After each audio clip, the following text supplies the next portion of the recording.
ඔයගලන්ගේ ඉවනින් time එක නිදහසේ ගත කරන්න පුළුවන් තැනකට එක්කන් යනදවා. එනකෝ මේ ප්ලේස් එකේ නම තමයි I Beach. මේ තැන හොයාගන්න හරිම ලේසි. මේක තියෙන්නේ දෙහිවල මවුන්ට් ලැවීනියා. ඉතින් ඇතුළට ගිහාම මෙන්න මේ වගේ ලස්සන සරවුන්ඩින් එකක් තමයි තියෙන්නේ. හරිම ලස්සන වීව් එකක් තියෙනවා. ඇත්තටම අපි ගිය දවසේ මාරම ලස්සන සන්සෙට් එකක් තිබ්බා. ඒදා වැස්සත් නැහැ. පුදුම ලස්සනක්.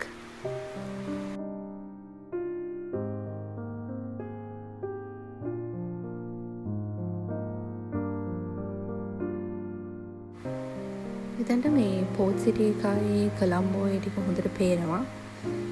ඉතින් සෙනඟ ගොඩක් හිටියා බීච් එකට ඇවිල්ලා. ඉතින් මේ පේනවනේ මිනිස්සු විතරක් නෙවෙයි එන්ජොයි කරන්නේ. මෙතන පොඩි බබාලාට ප්ලේ කරන්න පොඩි ඒරියා එකකුත් ඒගොල්ලන් හදලා තියෙනවා වෙනම පැත්තකට වෙන්න. මෙතන ඇත්තටම තියෙන වයිබ් එක නම් මාරු. මේ තියෙන ඒගොල්ලන්ගේ ඉන්ටීරියර් ඩිසයින් එක ඒගොල්ලන්ට මෙතන ඇතුලේ වාඩි වෙන්නත් පුළුවන්. අපි නම් වාඩි වෙලා හිටියේ එළියේ. මේ වගේ අර පැත්තට වෙන්න ලස්සන සීටින් ඒරියා එකකුත් තියෙනවා. මට ඇත්තටම මෙතන දැක්කම මෙතන පාටිස් ගන්න උනත් හොඳයි සහ වෙඩින් බීච් වෙඩින්ස් වගේ ගන්න උනත් හොඳයි කියලා මගේ පර්සනල් ඔපිනියන් එක.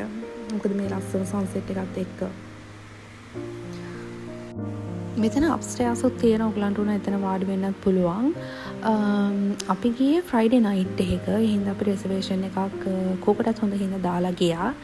ඉතින් මේ තව චුට්ටක් රෑ වුණාම තියෙන වීව් එක තියෙන මෙතන මාරම ලස්සනයි.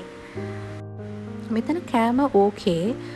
අපි ගත්ත fish and chips, chicken club sandwich, creamy pasta, chicken submarine. ඉතින් මම මේගොල්ලන්ගේ කෑම වලට රේට් කරනවා 6.5 out of 10. තව varieties add වුණා නම් සහ මීට වඩා ටිකක් කැමරා රහ වුණා නම් හොඳයි කියලා මට හිතෙනවා. ඒත් එක්ක මෙතන BYOB තියෙනවා. ඉතින් ප්ලේස් එක රෙකමන්ඩ් කරන්න පුළුවන්. මෙතන ඇත්තටම තියෙන්නේ මෙතන තියෙන වයිබ් එක තමයි. අපි ගිය දවසේ DJ එකක් ප්ලේ කරා. ඉතින් ඔයගොල්ලොත් ඇවිල්ලා බලන්න.